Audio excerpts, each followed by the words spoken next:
Northwest Outdoorsman is presented by Worksharp. This week on the Northwest Outdoorsman, we are antelope hunting on the high desert of eastern Oregon. If we commit, we're wide open.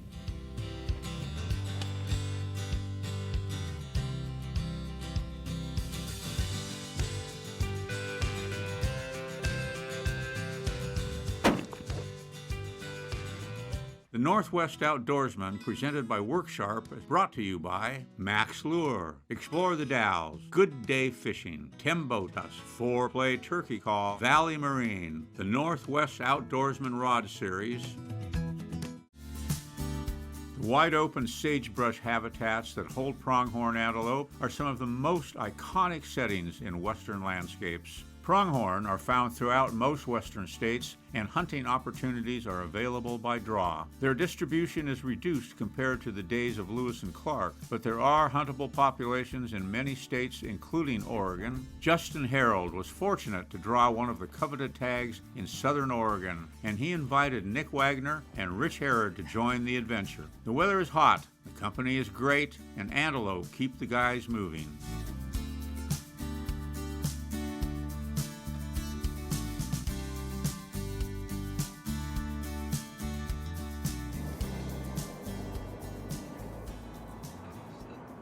I drew the East Beatty's muzzleloader tag, August 24th through September 1st. Traveled the day before.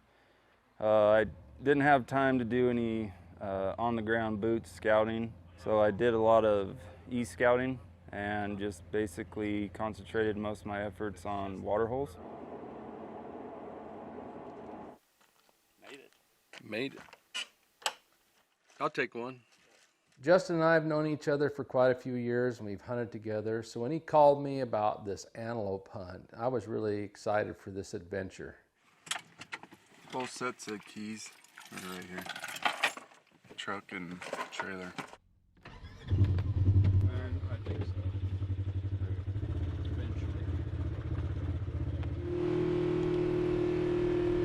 We met through baseball. I think it was probably 7th grade baseball. Both grew up in Boise. He tells me I drew a pronghorn hunt. When's that at? I thought we had a deer hunt coming up around that same time. And he said, I didn't expect to draw it, but I drew it, and I'd love to have you come along. I said, I'm there.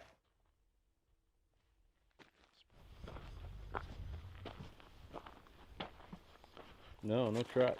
Found a pretty good water source, but really there weren't any tracks around it, so we decided maybe we should move on.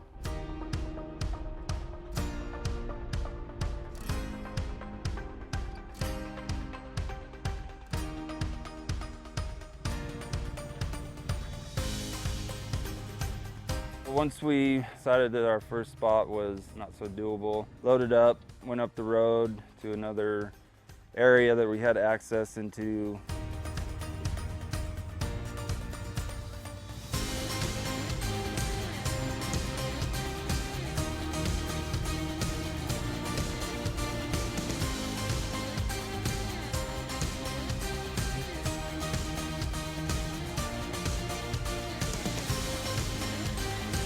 Went up the road 3 miles, 4 miles probably. Come up over the top, Rich says, stop, stop, stop. Right about 400, 500 yards, there was, I can't remember, really 6, 7 does.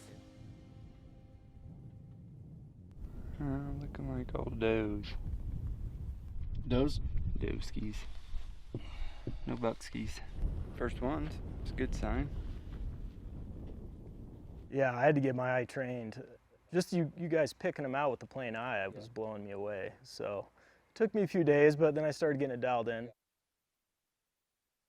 Here's another one bedded. Pick him up. Negative. Gotta be a buck in there somewhere, right? Yeah. Doesn't scare me. That gave us some hope because we didn't see a single antelope all the way from Enterprise, Oregon, and started to get a little discouraged. Just a little bit. After we were done looking at the second scouting spot, we drove on up the road and trying to find a place to camp, but really all we could find is this little flat turnout alongside the road.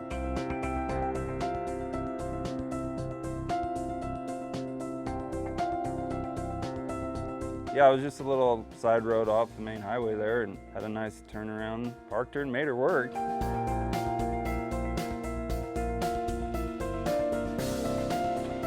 Chicken quesadillas on the way. Chicken quesadillas. Yes, sir. Nice and cool in the shade. Yeah, it is. I do feel like we got the best camp spot available. It was hot, dusty, scorpions were a nice touch, but less cows and a lot less flies.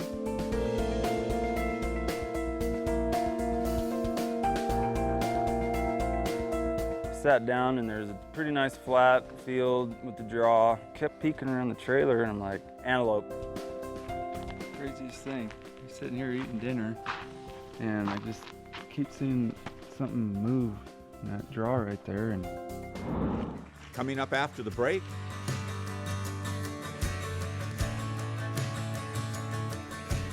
we're wide open.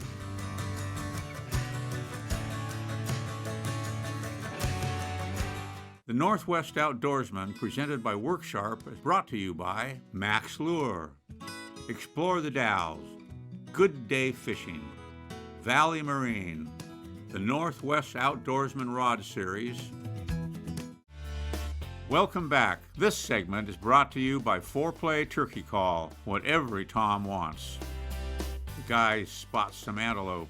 I sat down and there's a pretty nice flat field with the draw. Kept peeking around the trailer and I'm like, antelope right behind camp. I mean, it couldn't have been 1,000 yards from camp.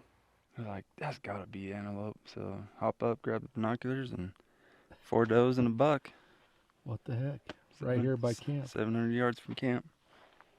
Here we go. We got light grass, and Yeah, then we goes got the into the draw. dark. Yeah. Then the And there's- road. Yeah, there's that lighter grass strip with some green. Okay. And then you got that road cutting up, and then that darker grass. Uh-huh. They'd cut up just kind of where that lighter grass with the green was. And they were kinda moving. parallel on the road. I wasn't sure if you guys believed me because I had found a pretty good group that were kind of on the move and tried to bring Justin down to glass him and could never find him. So I was liking the change of tactic, maybe getting to stay a little closer to camp for some early morning stuff. So there's 2 bucks down here, I just can't find him now, though. but there's another one down there. I haven't seen him, but there's another one. Guess we might walk out of camp, huh? Changed our plans because we were gonna take the side-by-side back down to that previous road that we scouted. Yeah, this made it super simple. Just go straight out of camp.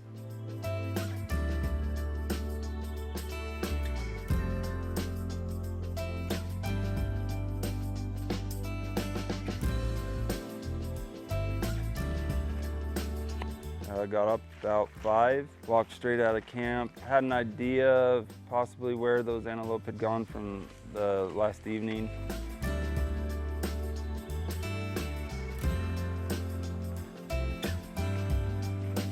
It was a really nice morning. We started out nice and cool, and we even found some chuckers. That's a good bunch. Oh yeah, it is.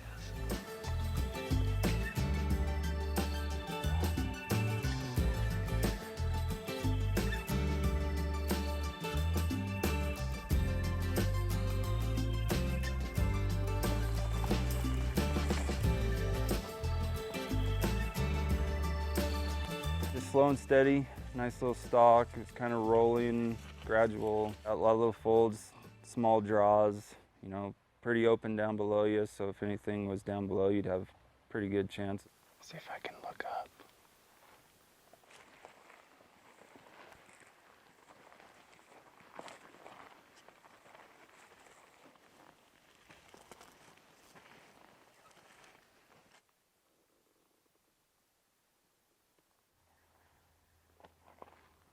Go slow. I wouldn't think that they left. I wouldn't think so. With water nearby.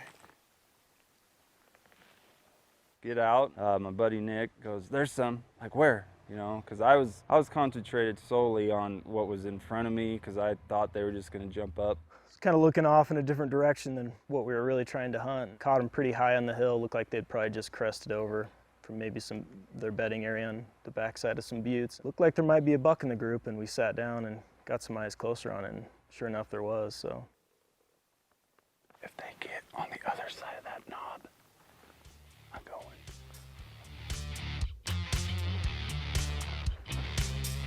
Stayed back on the ridge, trying to keep track of them. It looked like to us that they were gonna, you know, beeline straight down to us. Yep, of course they didn't follow exactly what we were hoping for. Started beelining across ridges pretty quick.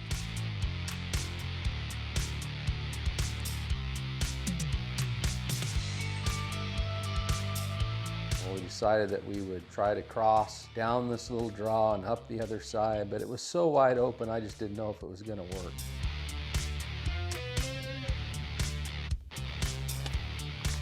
Running left now.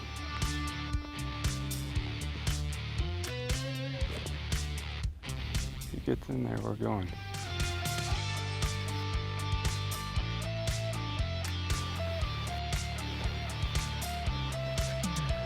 Started moving with a mission there for a while. They definitely were on a mission. They were not stopping to eat or anything. They were just lined out and they were gone.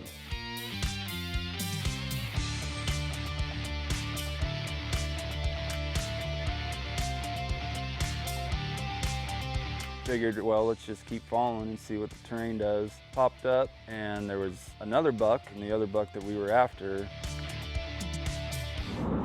Coming up after the break,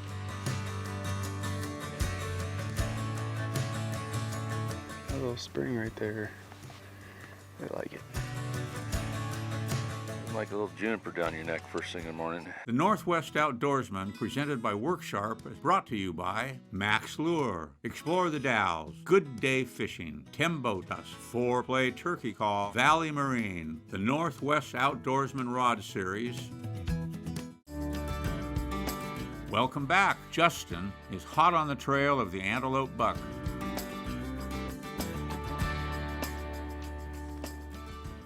Figured, well, let's just keep following and see what the terrain does. And got in this little creek drainage, popped up, and there was another buck that we had no idea was there on the water. And his does and the other buck that we were after eventually worked their way down to this water trough that really we had no idea was there.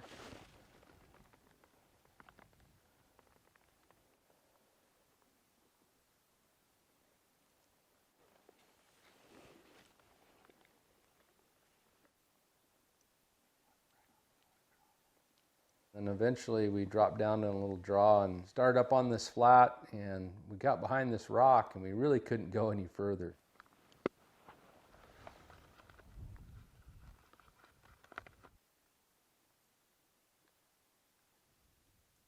We were stuck. I mean, that little creek drainage that we had, that was it. Any further, you were wide open. I think that's him. Second one. The little buck had worked his way down on the edge of the creek drainage. We thought, well, let's see what happens.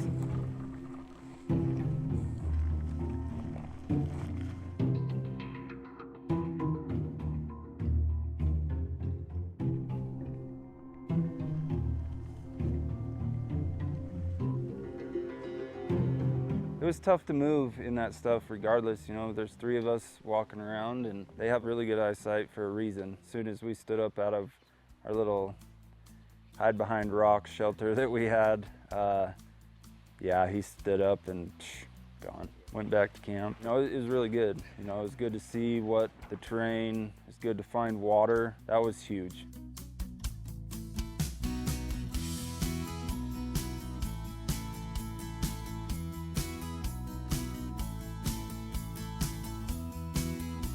Nick and I laced up about 4 o'clock in the afternoon. Just wanted to go peek at that water trough, see if anything was using it before we went in there. We had recognized the water trough and its importance for that area and knew that was going to be the central hub probably for activity.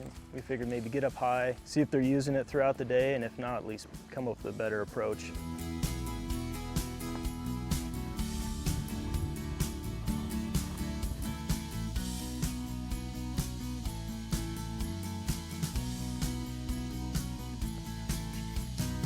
A little spring right there.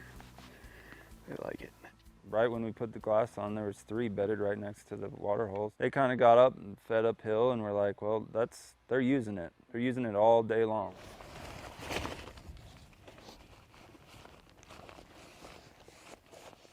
Stay low and work to that next little bench.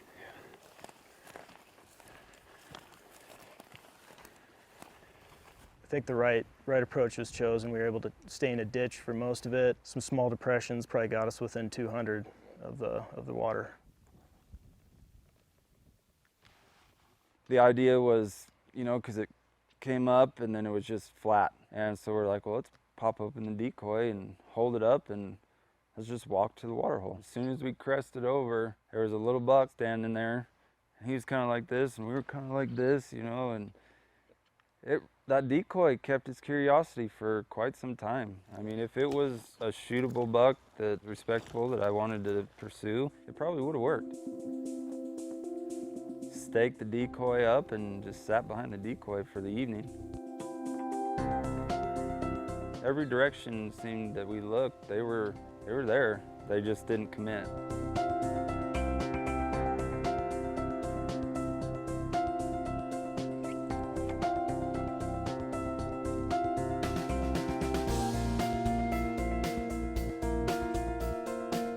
Definitely gave me an idea that this is where I wanted to be in the morning.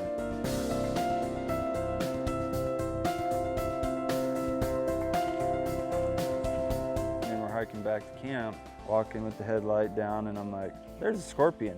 I would get back to camp and end up finding 3 more.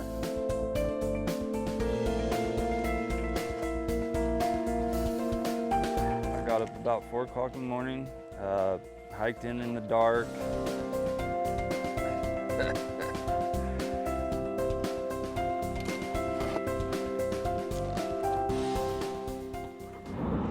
Coming up after the break,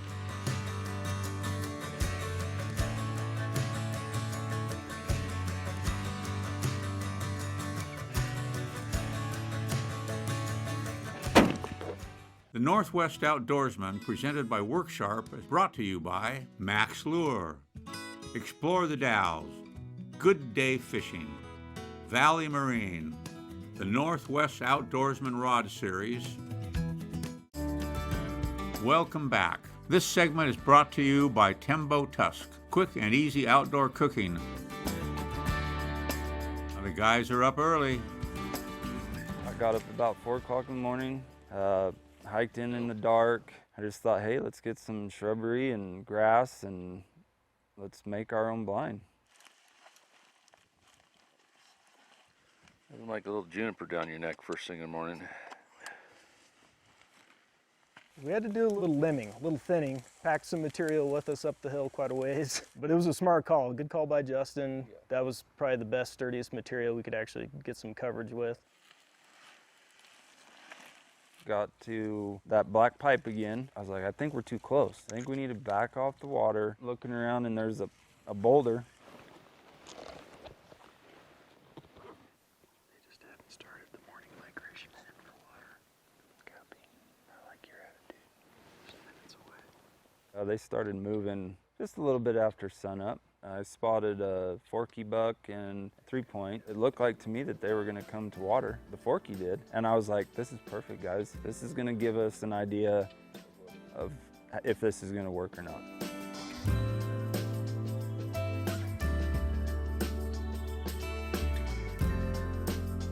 In the dark, it seemed like we had built a pretty big blind, but when all 3 of us got crammed down behind that thing, it really wasn't very big.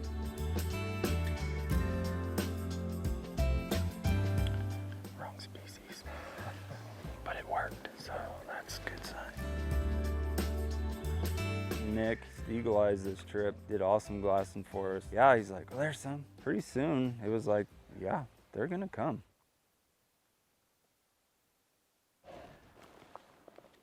Not very comfortable at all. When the does were holding us to cover pretty tight there, I had tried a few different positions and things were starting to really hurt. Got just a little window where I can keep an eye on the water tank and the decoy. I just happened to pick my head up and look, and I'm like, there's a buck.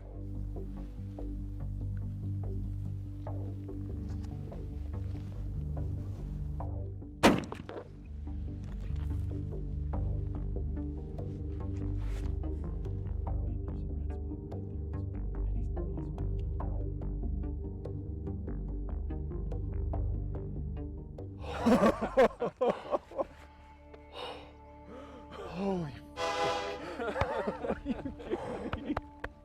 I was in shock. I mean, it all just came together. Across this whole thing, and we never even saw him. All that agonizing laying in odd positions paid off big time. Oh my God. That's a good buck. Dude, Oh my God. Justin, are you kidding me? Heck of a nice buck. I didn't know what to think. I didn't really have time to comprehend what just happened. Rich, Hey, man. appreciate it, man. That Gosh, was awesome. dang. Huh? That's a good one. That's a good one. That is a nice buck. Had to be the best buck we'd seen in that area. Nicely done. Unbelievable. Admired him for a bit, took a bunch of pictures, enjoyed the moment. We got his buck all cut up and packed up in our packs, and we made our way back to camp. Back to Scorpion Camp. Back to, yeah. Sharing time with Rich and my buddy, you know, lifelong hunting partner, and it's priceless. I mean, can't ask for a better experience, really. Kind of the best parts of hunting is getting together with family and friends. It's just a lot of fun being with good friends in a beautiful place on a real adventure. It's time now for another Harrod's Cookhouse recipe, brought to you by Mickledge, the Spokane Spice Company. Today we are making fin and field fajitas, and we are using the Tembo Tusk Scottle Grill to cook in camp. Start by adding sliced onions to heated grill with oil. Then add sliced bell peppers. Cook vegetables until they begin to break down and brown slightly. Move vegetables to the side and add a little more oil. Then brown strips of antelope, deer, or elk steak. Combine all ingredients and generously add Harrod's Cookhouse Fin and Field seasoning and the juice of 1 lime. Stir until mixture is well coated. Serve on flour or corn tortillas with your favorite toppings and enjoy. For this and other great fish and wild game recipes, visit the Harrod Outdoors website and YouTube channel. Camp was Scorpion Camp. It's funny, you know, my buddy Nick mentioned before, he's quizzing me on the territory and what it's gonna be like, and I'm like, dude, I have no idea. He's like, well, there are gonna be scorpions and rattlesnakes, and I'm like, well, yeah, there's gonna be rattlesnakes, it's the desert. Scorpions, I don't know. So I asked around a few guys, and they're like, yeah, maybe.